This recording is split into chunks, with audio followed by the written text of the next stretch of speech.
And then just looking at the event today, why is it you guys keep coming back to Mount Sac every year? What makes this event special? You know, Mount Sac's got a huge history. You know, when I first started coaching in California in 2000, all I heard was how great Mount Sac was. You know, and to me, that was, I wanted to be a part of that, and came here early on in my coaching career, and we got destroyed over and over and over again. And just one of those things where you keep trying to figure out, okay, how do we need to approach it to be successful? And our recipe tends to work pretty well.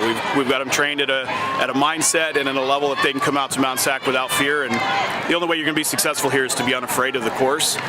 And so far, I think we've been successful with that. So we're going to continue to try to go on our streaks, and whoever shows up, we're going to have fun racing them.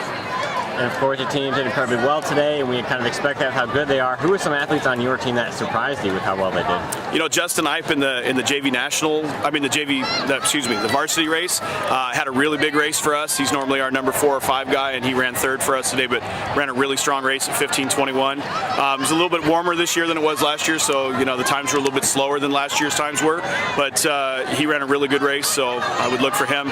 Gabe Abbas, who was our JV national champion, as a freshman, ran a really good race, breaking 16, and he's someone to look for us. He might move into the varsity here pretty soon as well. So really good on that. On the girls' side, Evelyn Mandel was top 2 again. She runs really well in this course, very strong kid. And then the JV national race, our Audrey Dang is one of our freshman girls. She was our top girl in that and ran really well. So, as a coach who's been here a number of years, what do you think is the hardest part of the Mount Sac course?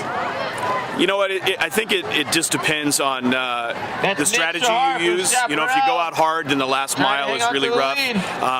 If you go out slow, then you know you got to pass a lot of people. So depending on how you go out, it can be that. For us, it tends to be the last mile tends to be the toughest part. You know, you're in good position, but you got to stay mentally tough. And sometimes you get some really talented kids come up on you, and that's really where the race begins. It's not the first mile; it's the last mile.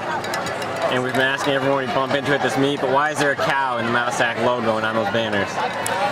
If you go behind Mount Sac here, it's all cow pasture. You know, you have houses and different things now, but back in the day, this was all cow pasture. So in the early years when you would come and run Mount Sac, you'd be running and the cows would be right next to the course and mooing and all sorts of stuff. So Mount Sac has grown at a level now that I think most of the cows are gone, but that's kind of the history of it, and it's just kind of a cool way that they took this cow pasture and turned it into such a unique and amazing course. One of the few people outside of Doug Todd who's actually known the answer to that one. And we all know Doug Stoll's a coach. What's one fun fact about yourself outside of running and coaching? I'm a big Supernatural fan.